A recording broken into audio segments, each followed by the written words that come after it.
Hey, what's going on guys, and welcome back to another episode in the Rayo Vallecano career mode. This is episode number 31, and we start today's episode by seeing that Perez has dislocated his shoulder, and he will be out for 8 weeks. So of course, in the last game, in the last episode, you saw Perez go down in the match against Grasshopper Zurich. I wondered how long he'd be injured for. He was forced off the pitch, and it is around about 2 months with that dislocated shoulder. So yeah, pretty bad injury there to Perez, of course, our main striker. Konate will come in and lead the line for us, but I guess I'm not as devastated as I possibly could have been, because it is worth pointing out that Perez this season has only scored 2 La Liga goals in I think 11 games for us, and you know, considering the fact he scored over 20 goals in his debut year for us, this season playing not as well, but of course a lot of his goals have come in the Europa League as well this year in the group stages.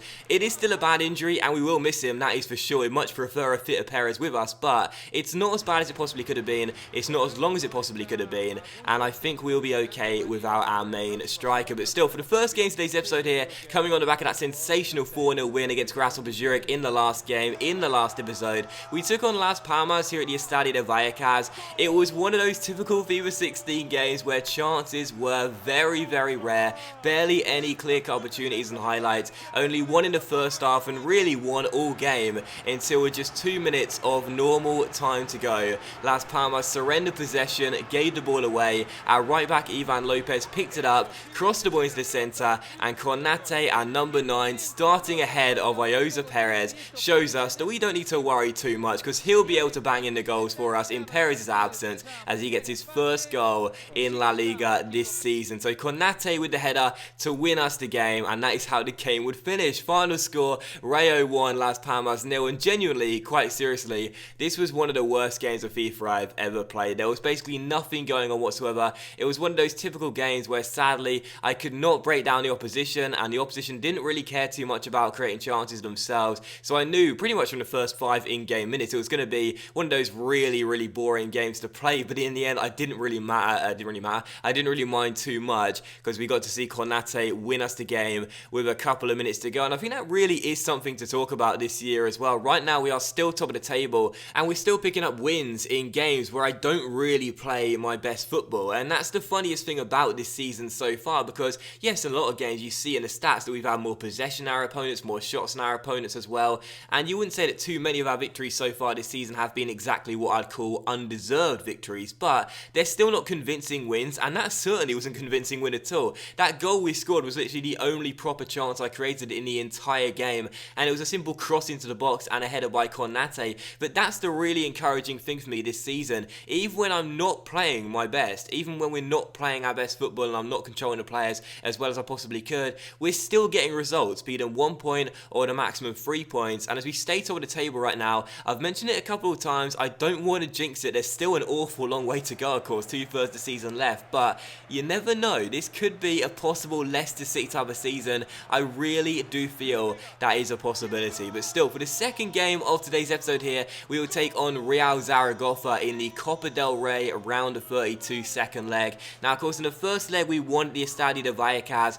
by 2-0. So coming into this leg here, I still decided to rest all of the players. I felt very optimistic. I felt very confident indeed. And when we opened the scoring just a few minutes in with Josabed scoring an absolutely fantastic goal from just outside the area, I felt as though the writing was basically on the wall. You know, I couldn't see Zaragoza coming back from this. We were now leading by 3, and I really could not see them getting back into this tie whatsoever. So I rested the entire team once again. I don't really care too much about the competition, mainly because the board don't care about it at all. They want us to reach the round of 32 stage. Well, this is the round of 32 stage. We go straight into it, so we can't fail that objective. So I don't really care one bit, but it's still nice to know that this season we will surely be making progression. After last season we were knocked out in the round of 32 stage by Valencia. Now we look as though we're going on to the round of 16 stage, and what a lovely goal by Josaped. I've said before, you know, I said a couple episodes ago, this is the season of screamers, and it continues. That was an absolutely fantastic goal by Josaped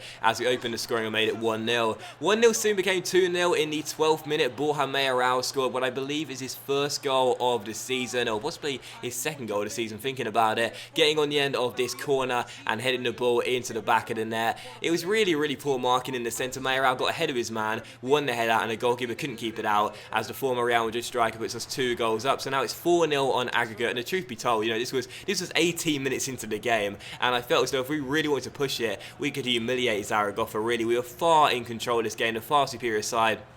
But when you see this goal here, I mean, this sort of summed it all up for me. This defending was absolutely atrocious. And Zaragoza, if you remember, in the first leg, made it very easy for us. Both goals came from corners, where we drilled it to, I think it was in Barber, on the edge of the area. And both goals are pretty much identical. Their defending was atrocious. I thought it can't get any worse than this in the second leg. How wrong I was. That was one of the most simple goals I've ever scored in FIFA. A little 1-2 with Cisse and Rui Faria. And attacking our defensive midfielder Cisse just ran through one-on-one and finessed the ball in at the near post. So Zaragoza 0, Rayo Vallecano 3. And I mean, the first goal we scored was fantastic. Nothing that the Zaragoza goalkeeper or defence could have done about it. But both the second and third goals, very poor defending indeed. And in the end, a very comfortable and convincing victory. But once again, I'll say this, you could see why Zaragoza are still a Segunda Division side in this series right now. Or no, wait, hang on, they're a Segunda Division side, yeah, in this series right now. They're in, I was going to say, I thought they were in La Liga this season. No, they're in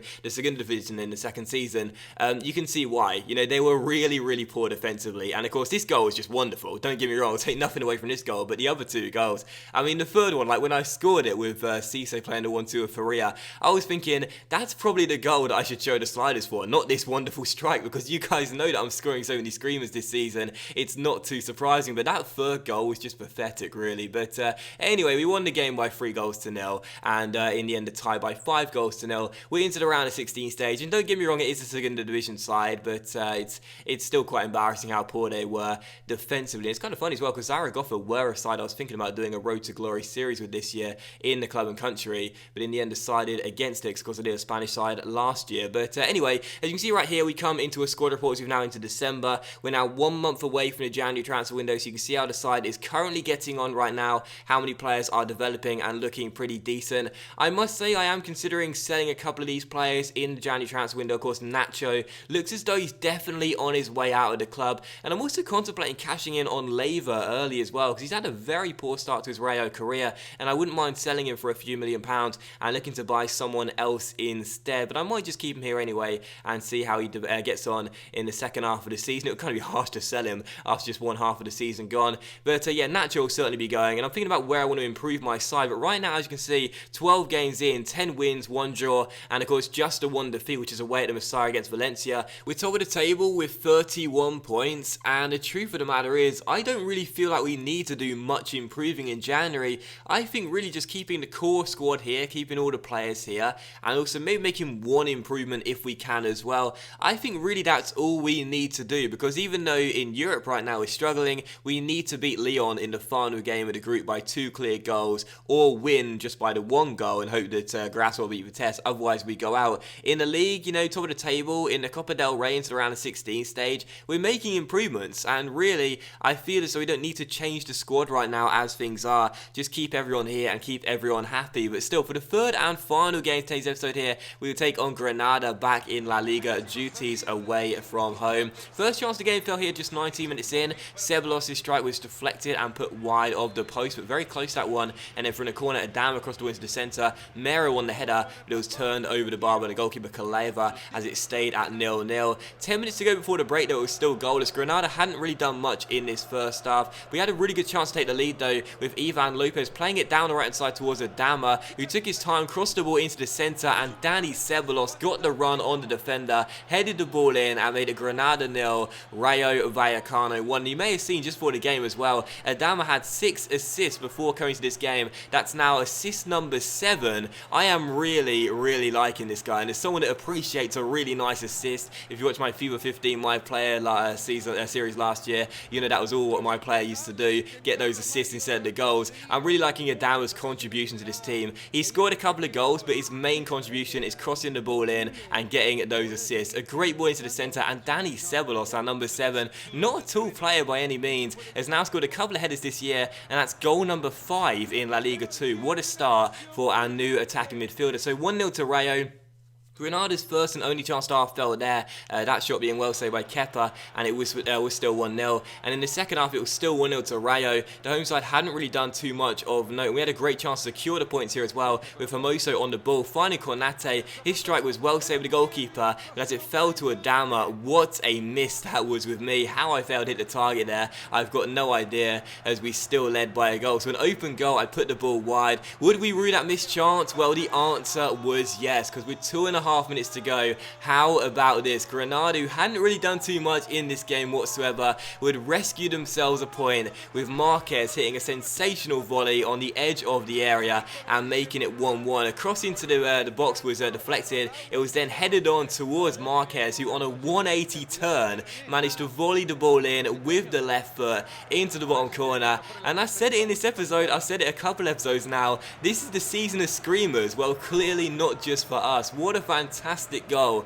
that was, as Marquez would rescue Granada a point late on in the game. So 2 late goals in today's episode, one for us to win a game and one for our opposition to equalise in a game. Granada do manage to rescue a point and prevent us from picking up all 3, but I don't mind, to be honest, too much, because we're still undefeated in the league right now, other than that 1 defeat to Valencia. The unbeaten streak in the league does continue since that game, and I feel as though on another day we could have got all 3 points in that one. We played quite well. I thought we were the stronger side, but I only have myself to blame, because if you don't take your chances and finish a team off when you're given the opportunity, there's always that possibility they'll come back to bite you, and that's exactly what happened in this game. I could have secured the points right here with Adama, instead completely messed it up, and in the end, I'm made to rue that awful missed chance and only have myself to blame. But that will end today's episode in the Rayo Vallecano career mode, guys, so a big thank you for watching. I hope you have enjoyed it. If you enjoyed today's episode, then please leave a like. Likes, of course, much appreciated, and it would help the channel grow as well. Much love to you all, have a fantastic evening, and don't miss the next episode. It's the final game of the Europa League group stage. Will we be going out in humiliating fashion,